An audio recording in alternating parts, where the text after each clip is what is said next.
Hello, my friends. Happy Saturday. Today's one of my favorite parts of Easter. And I think it's just because why is my desk shaking so bad? My whole camera is going like this. I think it's because stop shaking. Yesterday, the memory of the devastation, the excruciating pain that Christ went through.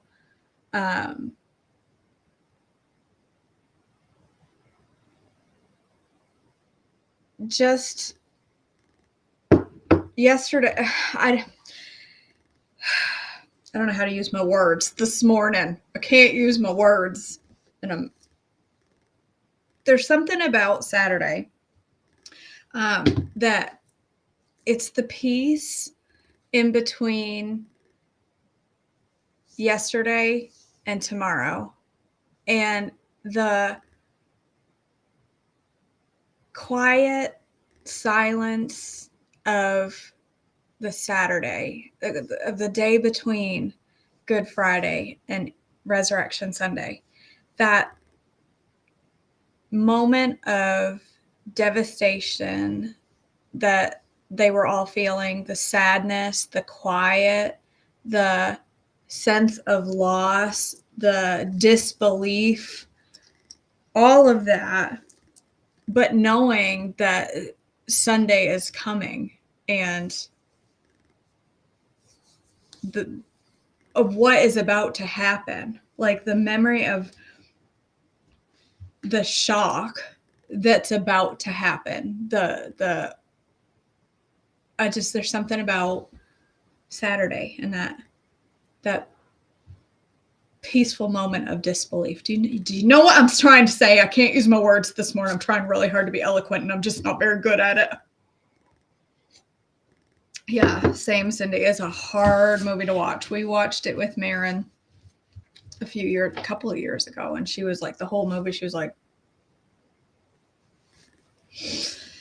oh, all right. March 30th, the last day? No, next last day. The eastern tribes return home, Joshua 22, 1 through 9. Then Joshua called together the tribes of Reuben, Gad, and the half-tribe of Manasseh. He told them, "You have done as Moses, the servant of the Lord, commanded you, and you have obeyed every order I have given you. During all this time, you have not deserted the other tribes. You have been careful to obey the commands of the Lord your God right up to the present day. And now the Lord your God has given the tribes rest, as he promised. So go back home to the land that Moses, the servant of the Lord, gave you as your possession on the east side of the Jordan River. But be very careful to obey all the commands and the instructions that Moses gave to you. Love the Lord your God, walk in all his ways, obey his commands, hold firmly to him, and serve him with all of your heart and all of your soul." So Joshua blessed them and sent them away, and they went home. Moses had given the land of Bashan, east of the Jordan River, to the half-tribe of Manasseh. The other half of the tribe was given land west of the Jordan. As Joshua sent them away and blessed them, he said to them, "Go back to your homes with great wealth you have taken from your enemies, the vast herds of livestock, the silver, the gold, bronze, and iron, and the large supply of clothing. Share the plunder with your relatives." So the men of Reuben, Gad, and the half-tribe of Manasseh left the rest of Israel at Shiloh in the land of Canaan. They started the journey back to their own land of Gilead, the territory that belonged to them according to the Lord's command through Moses. The eastern tribes built a memorial, Joshua 22, 10 through 34. But while they were still in Canaan, and when they came to a place called Geloth, near the Jordan River, the men of Reuben, Gad, and the half-tribe of Manasseh stopped to build a large and imposing altar. The rest of Israel heard that the people of Reuben and Gad and the half-tribe of Manasseh had built an altar at Geloth at the edge of the land of Canaan, on the west side of the Jordan River. So the whole community of Israel gathered at Shiloh and prepared to go to war against them. First, however, they sent a delegation led by Phinehas, son of Eleazar, the priest, to talk with the tribe of Reuben, Gad, and the half-tribe of Manasseh. In this delegation, there were 10 leaders of Israel, one from each of the 10 tribes, and each the head of his family within the clans of Israel. When they arrived in the land of Gilead, they said to the tribes of Reuben, Gad, and the half-tribe of Manasseh, "The whole community of the Lord demands to know why you are betraying the God of Israel. How could you turn away from the Lord and build an altar for yourselves in rebellion against him? Was our sin at Peor not enough? To this day we are not fully cleansed of it, even after the plague that struck the entire community of the Lord. And yet today you are turning away from following the Lord. If you rebel against the Lord today, he will be angry with all of us tomorrow. If you need the altar because the land you possess is defiled, then join us in the Lord's land, where the tabernacle of the Lord is situated. Share our land with us, but do not rebel against the Lord or against us by building an altar other than the one true altar of the Lord our God." Didn't divine anger fall on the entire community of Israel when Achan, a member of the clan of Zerah, sinned by stealing the things set apart for the Lord? He was not only the one who died. He was not the only one who died because of his sin. Then the people of Reuben, Gad, and the half-tribe of Manasseh answered the heads of the clans of Israel, "The Lord, the mighty one, is God. The Lord, the mighty one, is God. He knows the truth, and may Israel know it too. We have not built the altar in treacherous rebellion against the Lord. If we had done so, do not spare our lives this day. If we have built an altar for ourselves to turn away from the Lord, or to offer burnt offerings or grain offerings or peace offerings, may the Lord himself punish us. The truth is, we have built this altar because we fear that in the future your descendants will say to ours, 'What right do you have to worship the Lord, the God of Israel? The Lord has placed the Jordan River as a barrier between our people and you people of Reuben and Gad. You have no claim to the Lord, so your descendants may prevent our descendants from worshiping the Lord.' So we decided to build the altar, not for burnt offerings or sacrifice, but as a memorial. It will remind our descendants and your descendants that we too have the right to worship the Lord at his sanctuary with our burnt offerings, sacrifices, and peace offerings. Then your descendants will not be able to say to ours, 'You have no claim to the Lord.' If they say this, our descendants can reply, 'Look at this copy of the Lord's altar that our ancestors made. It is not for burnt offerings or sacrifices. It is a reminder of our relationship that both of us have with the Lord. Far be it from us to rebel against the Lord or turn away from him by building our own altar for burnt offerings, grain offerings, or sacrifices. Only the altar of the Lord our God that stands in front of the tabernacle may be used for that purpose." When Phinehas the priest and the leaders of the community and the heads of the clans of Israel heard this from the tribe of Reuben, Gad, and the half-tribe of Manasseh, they were satisfied. Phinehas, son of Eleazar the priest, replied to them, "Today we know that the Lord is among us, because you have not committed this treachery against the Lord as we thought. Instead, you have rescued Israel from being destroyed by the hand of the Lord." Then Phinehas, son of Eleazar the priest, and the other leaders left the tribe of Reuben and Gad and Gilead and returned to the land of Canaan to tell the Israelites what had happened. And all the Israelites were satisfied and praised God and spoke no more of war against Reuben and Gad. The people of Reuben and Gad named the altar Witness, for they said, "It is a witness between us and them that the Lord is our God too."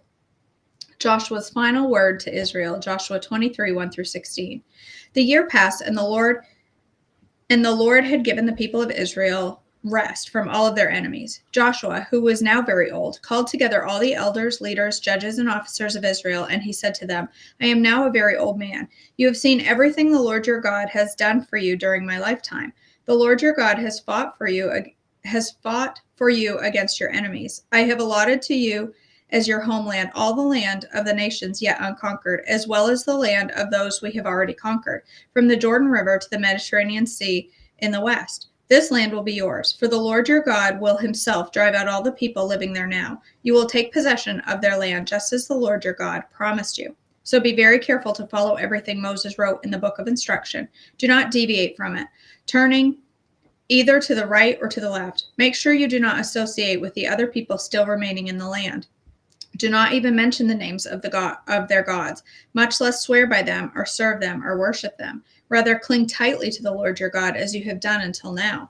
For the Lord has driven out great and powerful nations for you, and no one has yet been able to defeat you. Each one of you will put to flight 1,000 of the enemy, for the Lord your God fights for you, just as he promised. So be very careful to love the Lord your God. But if you turn away from him and cling to the customs of the survivors of these nations remaining among you, and if you intermarry with them, then know for certain that the Lord your God will no longer drive them out of your land. Instead, they will be a snare and a trap to you, a whip for your backs, and thorny brambles in your eyes, and you will vanish from this good land the Lord your God has given you. Soon I will die, going the way of everything on earth. Deep in your hearts, you will know that every promise of the Lord your God has come true. Not a single one has failed. But as surely as the Lord your God has given you the good things he promised, he will also bring disaster on you if you disobey him. He will completely destroy you from this good land he has given you. If you break the covenant of the Lord your God by worshiping and serving other gods, his anger will burn against you, and you will quickly vanish from the good land he has given you. The Lord's covenant renewed, Joshua 24, 1-28. Then Joshua summoned all the tribes of Israel to Shechem, including their elders, leaders, judges, and officers. So they came and presented themselves to God. Joshua said to the people, "This is what the Lord, the God of Israel, says. Long ago, your ancestors, including Terah, the father of Abraham and Nahor, lived beyond the Euphrates River, and they worshipped other gods. But I took your ancestor Abraham from the land beyond the Euphrates and led them into the land of Canaan. I gave him many descendants through his son Isaac. To Isaac I gave Jacob and Esau. To Esau I gave the mountains of Seir, while Jacob and his children went down into Egypt. Then I sent Moses and Aaron, and I brought terrible plagues on Egypt, and afterward I brought you out as free people. But when your ancestors arrived at the Red Sea, the Egyptians chased after you with chariots and charioteers. When your ancestors cried out to the Lord, I put darkness between you and the Egyptians. I brought the sea crashing down on the Egyptians, drowning them with your very own eyes. You saw what I did. Then you lived in the wilderness for many years. Finally, I brought you into the land of the Amorites on the east side of the Jordan. They fought against you, but I destroyed them before you. I gave you victory over them and took possession of their land. Then Balak, son of Zippor, king of Moab, started a war against Israel. He summoned Balaam, son of Beor, to curse you, but I would not listen to him. Instead, I made Balaam bless you, and so I rescued you from Balak. When you crossed the Jordan River and came to Jericho, the men of Jericho fought against you, as did the Amorites, the Perizzites, the Canaanites, the Hittites, the Girgashites, the Hivites, and the Jebusites. But I gave you victory over them, and I sent terror ahead of you to drive out the 2 kings of the Amorites. It was not your swords or bows that brought you victory. I gave you the land you had not worked on. I gave you towns you did not build, the towns where you are now living. I gave you the vineyards and the olive groves for food, though you did not plant them. So fear the Lord and serve him wholeheartedly. Put away forever the idols your ancestors worshipped when they lived beyond the Euphrates River and in Egypt. Serve the Lord alone. But if you refuse to serve the Lord, then choose today whom you will serve. Would you prefer the gods of your ancestors, the gods that your ancestors served beyond the Euphrates, or will it be the gods of the Amorites in whose land you now live? But as for me and my family, we will serve the Lord." The people replied, "We would never abandon the Lord or serve other gods. Until tomorrow, I'm sure. For the Lord our God is the one who rescued us and our ancestors from slavery in the land of Egypt. He performed mighty miracles before our very eyes. As we traveled through the wilderness among our enemies, he preserved us. It was the Lord who drove out the Amorites and the other nations living here in the land. So we too will serve the Lord, for he alone is our God." Then Joshua warned the people, "You are not able to serve the Lord, for he is a holy and jealous God. He will not forgive your rebellion and your sins. If you abandon the Lord and serve other gods, he will turn against you and destroy you, even though he has been so good to you." But the people answered Joshua, "No, we will serve the Lord." "You are a witness to your own decision," Joshua said. "You have chosen to serve the Lord." "Yes," they replied, "we are witnesses to what we have said." "All right then," Joshua said, "destroy the idols among you and turn your hearts to the Lord, the God of Israel." The people said to Joshua, "We will serve the Lord our God. We will obey him alone." So Joshua made a covenant with the people that day at Shechem, committing them to follow the decrees and regulations of the Lord. Joshua recorded these things in the book of God's instructions. As a reminder of their agreement, he took a huge stone and rolled it beneath the terebinth tree beside the tabernacle of the Lord. Joshua said to all the people, "This stone has heard everything the Lord your Oh, I just lost my place. This stone has heard everything the Lord said to us. It will be a witness to testify against you if you go back on your word to God. Then Joshua sent all the people away to their own homelands. The leaders buried in the promised land. Joshua 24:29 through 33. After this, Joshua son of Nun, the servant of the Lord, died at the age of 110. They buried him in the land he had been allocated at Timnath-Serah in the hill country of Ephraim, north of Mount Gash. The people of Israel served the Lord throughout the lifetime of Joshua and the elders who outlived him, those who had personally experienced all that the Lord had done for Israel. The bones of Joseph, which the Israelites had brought along with them when they left Egypt, were buried at Shechem in the plot of land Jacob had brought from the sons of Hamor for 100 pieces of silver. This land was located in the territory allotted to the descendants of Joseph. Eleazar, son of Aaron, also died. He was buried in the hill country of Ephraim in the town of Gibeah, which had been given to his son Phinehas. All right, tomorrow we start Judges. Is Judges the one I like so much, or is it Kings? I can never remember. Actually, I think it's Judges. I don't remember, but I like some of the stories coming up. They're interesting. Captivating. All right. We are on page 105 of our poetry here. This one is titled A Love Letter, and it says it's written to my son and his wife, Barry Wayne Andrews, and Amanda Ptolemy Andrews. I read that wrong. His wife is not Barry Wayne. He is Barry Wayne, and his wife is Amanda. Okay. A love letter written to the author of love. You came with a message of love from above. Your actions, words, every cell of your being crying out to love man. Not to condemn, but to deliver. Learn to love you can. The words I love you is in vain if action has not followed and remained. Love doesn't push, control, or tries to have it its way. Love reaches out, always giving, every day. Love is a light that burns bright. Where darkness ruled, it will take flight. Love never stops. It is continually growing. Faith, hope, kindness, patience, forgiveness, always sowing.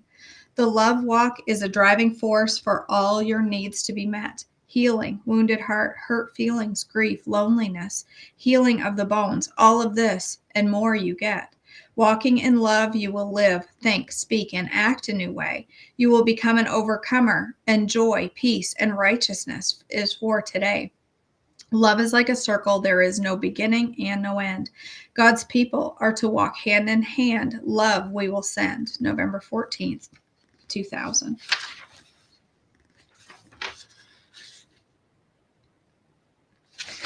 Okay. All right.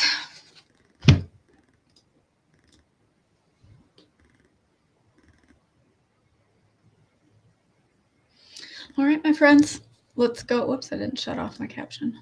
Let's go ahead and end in a word of prayer.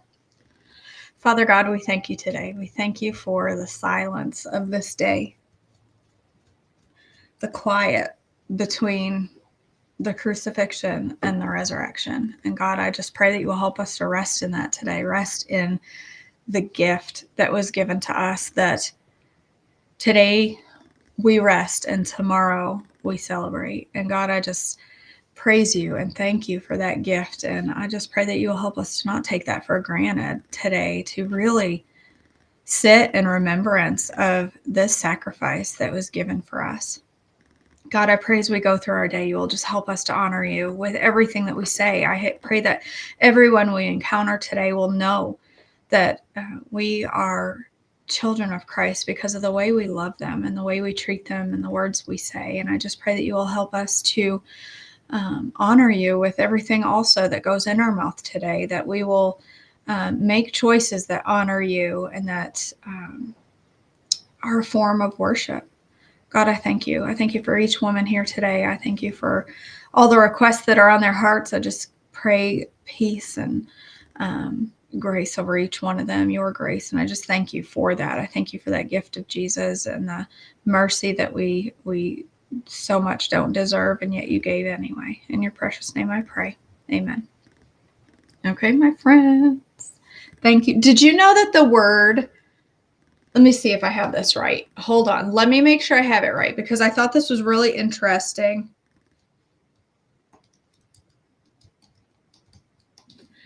The word. Okay, yes, I was right. I learned this last week in church, in Sunday school, that the word excruciating, when they use that to describe the pain that Jesus went through, we use the word excruciating for incredibly painful. But did you know that actually comes from torture and torment and the cross? The word excruciating, I never knew that. The word excruciating actually means of the cross, the torment and torture of crucifixion. That's where the word excruciating comes from. I will never use that word the same again. Every time this week that I've thought the word excruciating, I've thought, no, that's not excruciating. It's pain, not excruciating. I thought that was really interesting. And you learn something new even at 45 years old. Even though you're an old dog, you can learn new tricks. All right, thanks for joining me. I love you guys. Monday begins Holy Healthy Spring. If you're not signed up for it, I sure hope you would, because it's going to be an amazing spring together of community and just building amazing friendships and relationships and doing this journey alongside others who get it. And it's going to be a great time of connection. So I hope you'll join me. Links at the top of this post. I will not be live beyond this. Well, I might be a little bit later, but I'm not going to cook this morning because I have some things to do. And then we're going to jump in the car and enjoy the 80-degree weather that is going to be today. So we're going to go enjoy some weather. I love you guys. Thanks for joining me. And I hope you have an amazing Saturday, and I'll see you tomorrow. Bye, guys.